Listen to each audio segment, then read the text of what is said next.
بالنسبه للبرتقالي شخصيه ممتازه، يبدا المباراه ند بند، قوه بقوه، خطيره. مش اوفسايد، مش اوفسايد، فرصه هدف اول علام يا ولد. عجمان يسجل هدف جميل، عجمان يسجل هدف ولا في شك في اوفسايد، ولا في شك في اوفسايد. الشامبيه يتقدم نادي عجمان بثلاثيه جميله. هدف حلو قوي قوي قوي قوي، هدف جميل جميل جميل. عجمان شكل ولون وطعم جميل مع الدقائق الاولى، مع التيفو في البدايه، مع الطوارئ العجمانيه. يفتح نادي عجمان بهدف جميل، هدف كله برستيج الحقيقه من اللاعب مبونجو. اذا مبونجو يسجل هدف. بص الجمله، بص الجمله، بص الاوفرلاب يا ولد على الباص. ايه ده؟ مش ممكن، مش ممكن يا جماعه. النصر 6 لعيبه يضربوا كده. ايه ده ايه ده ايه ده؟ مش ممكن. الف ب تمركز، الف ب تمركز في الكوره. يا الله، مش ممكن مش ممكن. شوف كل الناس دي جايه غلط. عبد العزيز سنجور خبرتك كلها دي، حد يقف كده راجل؟ مش ممكن. عبد العزيز سنجور شوف الكوره خطيره جدا جدا جدا جدا. مش ممكن، مش ممكن. التمركز الدفاعي، الرقابه العكسيه، فوزي وسنجور اسماء عندها تاريخ كبير جدا، لكن في الهدف اللي دخل مرمى نادي النصر ده يعني مش ممكن. لكن كان واضح في الضغط بتاع الهدف. خطير جدا. عجمان ديناميكيه حركيه. وليد ازارو 3-3. خطير جدا خطير جدا خطير جدا. يا الله يا الله يا الله يا الله يا الله على عجمان. ايه ده ايه ده ايه ده؟ ايه الحلاوه دي؟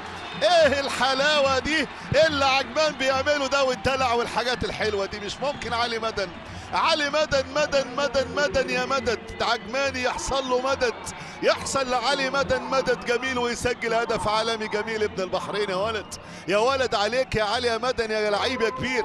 يا ولد عليك يا علي يا مدن يا لعيب يا كبير يا فنان يا كبير يا اللي تملك الحاسه السادسه عند لعيب الكوره. يسجل علي مدن هدف تاني لنادي عجمان في 25 دقيقه لعب. ووضعيه نادي النصر وضعيه غريبه يا توزي، غريبه يا توزي، غريبه يا توزي. ليه كده؟ ليه كده يا شباب؟ ليه كده يا شباب؟ نادي النصر تزعلونا، لكن شوف التحرك، شوف التحرك، شوف التحرك. كوارث، كوارث في الخط الخلفي بالنسبه لنادي النصر. اكثر المحبين لنادي النصر وانا اكثر الزعلانين على هذا الاداء بالنسبه لنادي النصر. اي محب يعني مشجع محب متيم بالفريق النصراوي لا يتمنى للفريق في هذه الحاله اطلاقا. شوف علي مدن يحط الكوره مع حارس مرمى مميز جدا احمد شامبيه. شوف رفع عينه وحب يميز على حارس المرمى، ضحك عليه وخلى شامبيه بدا يفكر ان علي مدن هيعمل العرضيه، لكن حط والعرضيه خطيره خطيره خطيره خطيره. الثالث بقول لك في طريقه للثالث. يا نهار ابيض، ليله للتاريخ.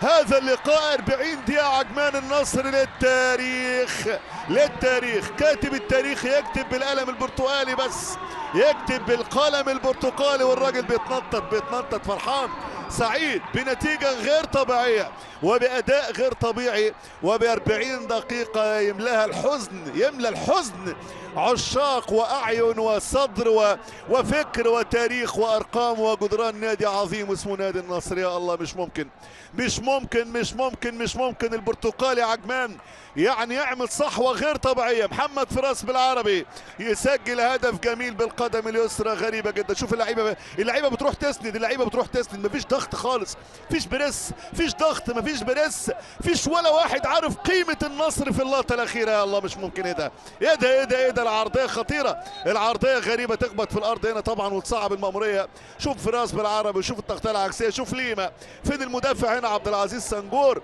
خطيرة بالنسبة للنصر، يحاول النصر يقرب الفارق. توزي والتصويب والهدف ياتي الآن.